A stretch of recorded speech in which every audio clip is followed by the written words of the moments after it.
Topic है dynamics of non uniform motion या फिर motion in a vertical circle. अभी दो तरह का मोशन है बेटे, एक तो होता है हॉरिजॉन्टल सर्कल। हॉरिजॉन्टल में तो आप किसी बॉडी को स्ट्रिंग के साथ ऐसे घुमाओगे, ये तो है हॉरिजॉन्टल, ये कर चुके हैं पहले जब हमारे पास आया था सेंट्रीपिटल फोर्स का टॉपिक आया था। एक होता है किसी बॉडी को स्ट्रिंग से बांध के ऐसे घुमाओगे, तो ये वर्टिकल मोशन है। ये मोशन हमेशा रहता है नॉन यूनिफॉर्म, मतलब कि इसमें ना ये बात कंफर्म होती है कि जब भी बॉडी इधर से नीचे की तरफ आएगी तो वो आ रही विद ग्रेविटी और स्पीड उसकी बढ़ती रहती है, लेकिन जब वो यहाँ से यहाँ जाएगी तो जा रही है अगेंस्ट द ग्रेविटी और जो उसकी स्पीड है वो कम होती जाएगी। ऐसे ही है ना, मतलब यहाँ पर आप किसी भी ऑब्जेक्ट को अगर आप सिंपल मैनुअल घुमा रहे हो आप इसको, तो उसकी स्पीड को फिक्स नहीं कर सकते, तो उसकी स्पीड हमेशा नॉन यूनिफॉर्म रहेगी, इसलिए टॉपिक का नाम भी नॉन यूनिफॉर्म हो गया। ठीक है, अभी देखो ये पॉइंट को मान लेते हैं कि लोएस्ट पॉइंट है, ये मान लेते हैं कि ये हाईएस्ट पॉइंट है, और बॉडी किसी पॉइंट P पर पहुंची हुई है, ये पॉइंट P है मान लो, at any time T body कहाँ पहुंची है अभी, P पॉइंट पे पहुंची हुई है। ठीक है, तो P पे हम क्या क्या दिखाते हैं वो देखिए। नंबर एक, बॉडी का वेट mg, वो हमें यहाँ दिखाना पड़ेगा, ये तो एक बात होगी। फिर देखो ध्यान से, ये इसमें एंगल बन रहा है कि जब बॉडी P पॉइंट पे पहुंची तो वो कितना एंगल बनागी। मैंने ये ले रखा है बेसिक पॉइंट L पॉइंट, यहाँ से बॉडी P पे पहुंची तो थीटा एंगल बनागी वो। ठीक है, अभी तुम एक बात गौर करो, अगर ये ऑब्जेक्ट ऐसे भी घूम रहा है सर्कल में, इस पर कौन सी फोर्स काम कर रही होगी, सेंट्रीपिटल फोर्स काम कर रही होगी, मैंने इसको यूज करना है। ये बताओ इस डायग्राम में सेंट्रीपिटल फोर्स को प्रोवाइड करने का काम कौन कर रहा है, टेंशन इन द स्ट्रिंग। तो बेटे यहाँ मतलब इस क्वेश्चन में इस स्ट्रिंग में एक टेंशन भी आ रही है जो कि आपको दिखानी है इस साइड, तो ये टी है इसकी, सही है, बना लो, ये टी होगी। अब एक काम और कर लो, ये जो mg है इसको पहले ऐसे डाउन डायग्राम को, ये एंगल यहां दिखा दो, इसे बोलते हैं कॉरेस्पॉन्डिंग एंगल थीटा। और बताओ इसको क्या बोलोगे, इस वाले पॉइंट को क्या बोलोगे बताओ। ये mg था, ये कंपोनेंट है mg का, कौन सा कंपोनेंट है, mg कोस थीटा, mg कोस आएगा यहाँ पे। तो तुम बताओ इस डायग्राम में टेंशन T को बैलेंस कौन कर रहा है, mg का mg कोस थीटा।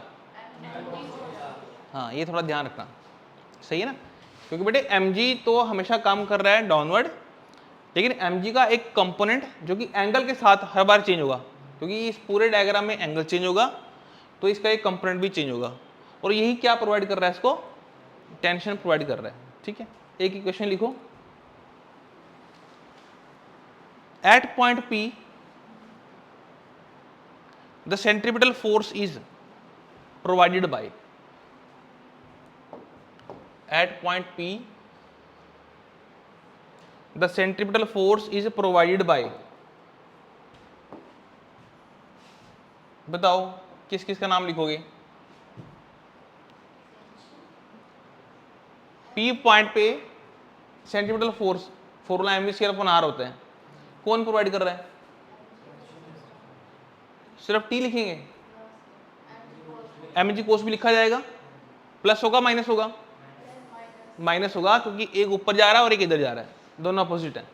तो लिखिए T minus mg cos theta will give centripetal force mv square upon r, ये ऐसे बनाते हैं, सही है। यहां से निकालो T की वैल्यू, यहां से T निकाल दो आप, T निकालना है बेटे, इसको उधर ले जाओ, तो ये mv स्क्वायर अपॉन r बना, प्लस बनेगा mg कोस थीटा, इक्वेशन 1 बना दो यहां से पहले इसको। Maximum tension in the string will be at point, चलो गैस करो किस पॉइंट के ऊपर स्ट्रिंग में जो है टेंशन मैक्सिमम आएगी। अभी मैंने दो ही दिखा रखे हैं, एल और एच। टेंशन मैक्सिमम कहाँ आएगी? स्ट्रिंग के ऊपर, इस धागे के ऊपर मैक्सिमम टेंशन कब आएगी? एच पे, है ना। चलो अभी सुनो ध्यान से, आप मेरी बात सुनो। इसका वेट mg है, ठीक है। मान के चलता हूं एग्जांपल के लिए कि mg मान लो, मास ले चलता हूं 1 kg उसका, ठीक है। मास क्या मिले 1 kg। अगर मैं बात करूं mg की तो g से मल्टीप्लाई करनी पड़ेगी आपको उसकी, है ना। तो 1 kg मान के चलो, 1 किलो का मास है। अभी तुम सोच के देखो, जब मेरे हाथ में कोई मान लो स्ट्रिंग है और यहाँ पर 1 किलो का मास है, मैं घुमा रहा हूँ, तो सोच के देखो जब वो मास यहाँ पर होगा तो मेरे हाथ को ज़्यादा वेट लगेगा कि जब वो यहाँ पर होगा तो मेरे हाथ को ज़्यादा वेट फील होगा। सोचो, जब घुमा रहे हो बेटे ऊपर जाके तो उसको ग्रेविटी खींच रही है, वो तो नीचे गिरने को तैयार बैठा है, वो तो इसलिए घूम रहा है कि तुमने थोड़ा फास्ट घुमा रखा है, स्लो घुमाओगे तो वो नीचे भी गिर जाएगा। तो जब वो हाइट पे पहुंच रहा है तो उसको तो ग्रेविटी संभाल रही है। तुम्हारे हाथ को मैक्सिमम वेट कब फील हो रहा है? जब वो लोएस्ट पॉइंट के ऊपर है। तो बेटे एल पॉइंट आएगा यहाँ पे इसका आंसर। तो लिखो maximum tension T will be at point L. तो टी जो टेंशन है वो किस पॉइंट में ज्यादा फील हो रही है? एल, क्योंकि उसका वेट ज्यादा वहां फील हो रहा है, उसका वेट वहां ज्यादा फील हो रहा है, इसलिए मैंने एल पॉइंट लिख दिया। इस पूरी इक्वेशन में अगर मैं टी मैक्सिमम चाहता हूं तो कौन सी वैल्यू बदलूं कि मेरे को टी मैक्स मिल जाए? वो है कोस। क्या है वो? कोस। तो एक काम करो, कोस को कर दो मैक्सिमम, कोस को कर दो मैक्सिमम। अब तुम बताओ कोस की मैक्सिमम वैल्यू क्या होती है? एंगल नहीं बोलना, वैल्यू बोलनी है। 1 होती है। साइन या कोस की मैक्सिमम वैल्यू 1 होती है, ठीक है। मिनिमम होती है -1। तो मैक्सिमम इसी मैंने कर दी 1 है। अच्छा, अब फिर थोड़ा आगे चलो। अगर कोस की मैक्सिमम वैल्यू 1 होती है, 1 कितने डिग्री पे होता है? 0 पे। कोस 0 डिग्री आ गया, तो यहां से आपको थीटा कितना मिल गया बेटे? 0 डिग्री मिल गया। और यहां पर गौर करो जरा डायग्राम में, जब ये बॉडी अभी देखना बेटे एल पॉइंट पे थी, ये देखो ये थीटा था मान लो। अगर मैं थीटा यहां पर ले आया मैं, तो थीटा मैं यहां पर कम कर रहा हूं ना, यहां बढ़ा रहा हूं, ठीक है ना। अगर ये यहां पर है और मैं इसको यहां ले गया तो कितना एंगल हो गया? 90 हो गया। हाँ जी शाबाश। तो यहां पर 0 डिग्री है, तो मैंने वही प्रूव कर दिया यहां पे, ठीक है। इसे कर दो आप पुट इन 1 और आंसर निकाल लो। एमवी स्क्वायर अपॉन आर तो लिखा ही हुआ था, प्लस ये थीटा 0 डिग्री, कोस 0 1 होता है, तो प्लस mg तो बच गया, नंबर डाल दो 2, हो गया टी मैक्स, है ना। ये बात क्लियर होगी इतनी? कुछ पूछना तो नहीं आता? राज क्लियर है? चलो फिर एक लाइन लिखो, tension will be minimum, tension will be minimum at point. पहले तो बताओ पॉइंट का नाम कौन सा है? किस पॉइंट पे टेंशन मिनिमम होगी? एच पे मिनिमम होगी। बेटे एच के ऊपर तो हम बॉडी का वेट संभाल ही नहीं रहे, एच के ऊपर तो सिर्फ ग्रेविटी कर रही जो कर रही है, सही है ना। या तुमने होल्ड किया उसको, तुमने सिर्फ धागे को होल्ड किया हुआ, तुमने वेट को नहीं होल्ड किया। वेट को तुम होल्ड कर रहे हो जब वो एल पॉइंट पे था, है ना। ठीक है, मिनिमम के लिए कोस की वैल्यू बोलो, कोस की वैल्यू बताओ मिनिमम के लिए -1। कब होता -1? 180 के ऊपर। तो थीटा कितना मिल गया? 180।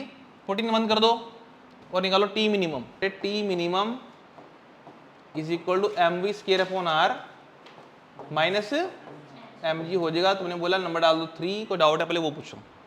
Body will move along circle when T minimum greater than equal to 0, ठीक है बेटे। इसका मतलब सुनो, देखो सोच के देखो, जो स्ट्रिंग इस बॉडी को घुमा रही है ऐसे करके, अगर किसी टाइम ऐसा हो गया कि भाई जो बॉडी है मान लो वो यहां पहुंची, लेकिन यहां पर आकर के सोच के देखो, अगर इसमें स्ट्रिंग में खिंचाव कम हो जाए, टेंशन टी कम हो जाए अगर, और इस धागे में खिंचाव नहीं रहा, तो क्या सर्कल में घूमेगी?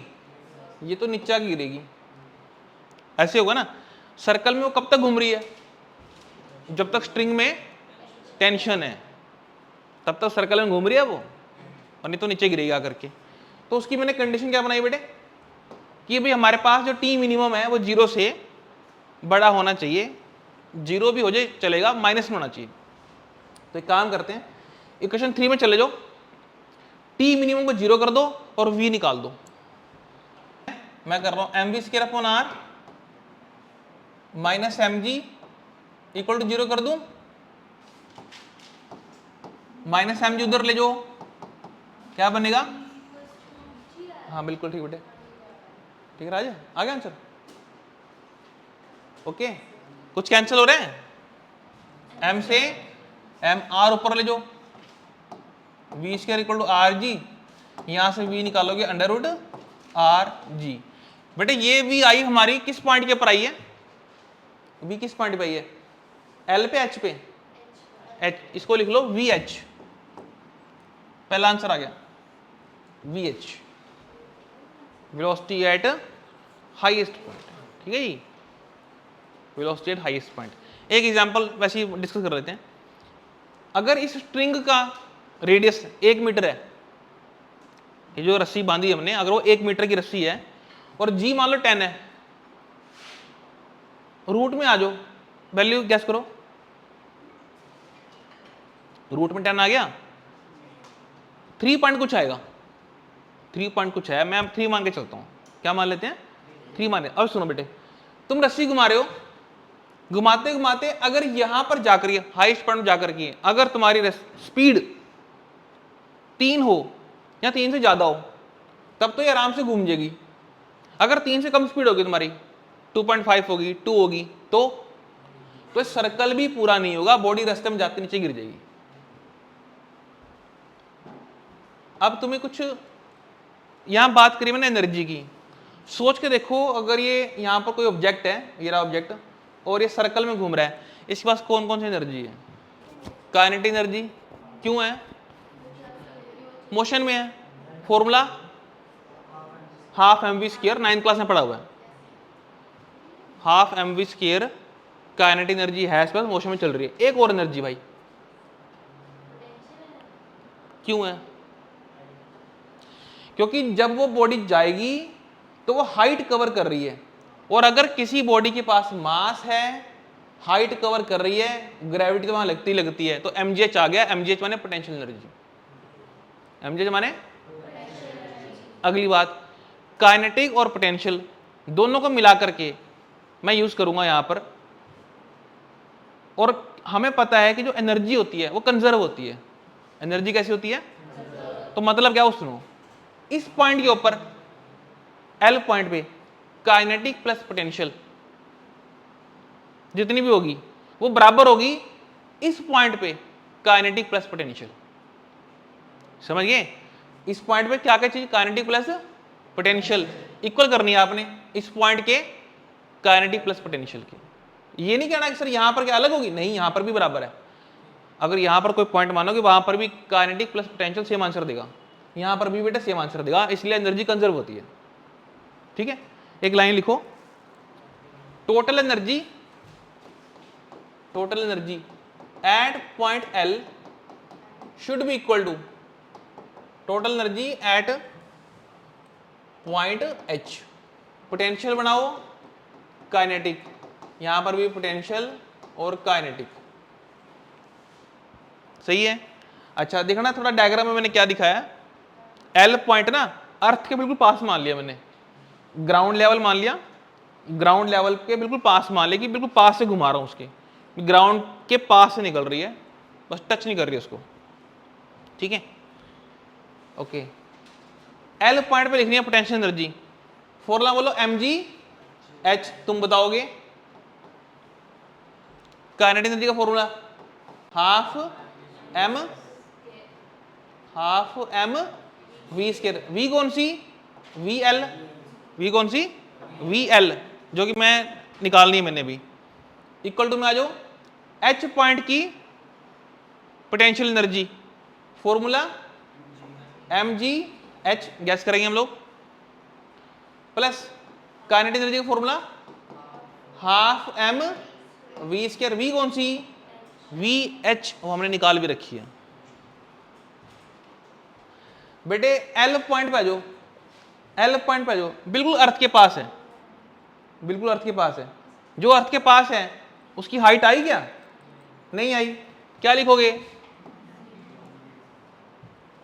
एल पॉइंट पे हाइट तो आई नहीं ना, 0। आगे सुनो यार, ये बॉडी घूम करके पहुंच गई एच पॉइंट पे, तुमसे कोई पूछे इसकी हाइट बताना, क्या आंसर दोगे, एच हाइट लिखे, एच नहीं लिखना, जो डायग्राम दिखा रहा है उसको देख के बोलो, नहीं ये बोला, यहां से लेकर यहां तक की आर थी स्ट्रिंग का रेडियस, यहां से लेकर यहां तक की भी आर थी, टोटल हाइट क्या बन गई, हाँ तो बेटे 2r लिख दो आप यहां पे, ये लो,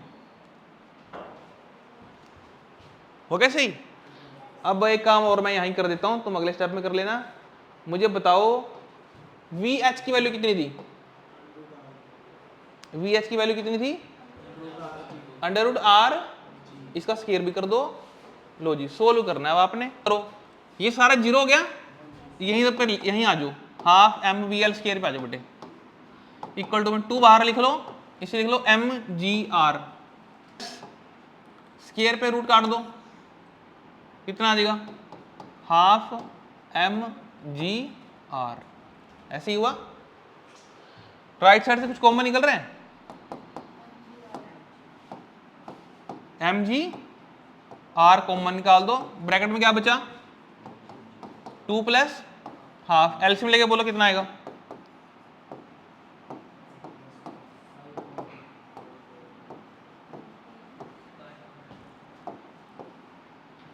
हाँ जी हर्षित कर रहे हैं, 5 पॉन लिख दो बेटे, कैंसिल करो तो कैंसिल हो रहे हैं, ये 2 से 2, m से vl स्क्वायर कितना आ गया,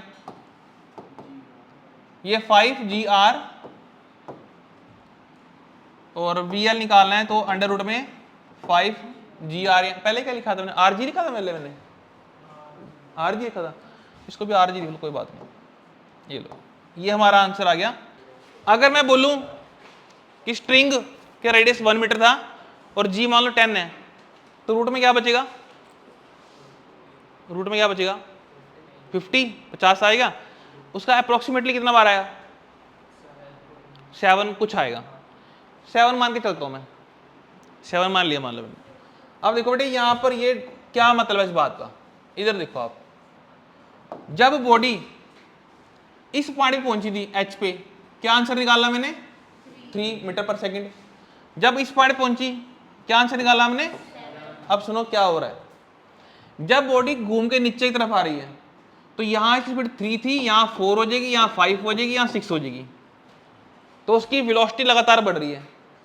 अगर वेलोसिटी लगातार बढ़ रही है तो काइनेटिक एनर्जी का फॉर्मूला था हाफ mv स्क्वायर, अगर v बढ़ेगा तो पूरी काइनेटिक एनर्जी भी उसकी बढ़ेगी। और सोचो जब वो ऐसे आ रही थी तो हाइट पे क्या फर्क पड़ रहा था, हाइट कम हो रही थी, तो kinetic energy goes on increasing and potential goes on decreasing. अब इधर आ जाओ, यहां स्पीड 7 है, यहां जाएगी 6 हो जाएगी, 5 हो जाएगी बेटे, 4 हो जाएगी, 3 होगी, क्या फर्क पड़ा वेलोसिटी पे, कम हो रही है। क्या फर्क पड़ेगा काइनेटिक एनर्जी पे, कम होगी। अरे काइनेटिक का फॉर्मूला हाफ एम स्क्वायर बेटे, v कम है तो पूरी काइनेटिक एनर्जी भी कम हो रही है, लेकिन बेटे हाइट बढ़ रही है इसकी, अगर हाइट बढ़ रही है कौन सी एनर्जी बढ़ रही है, ये बात है, सही है।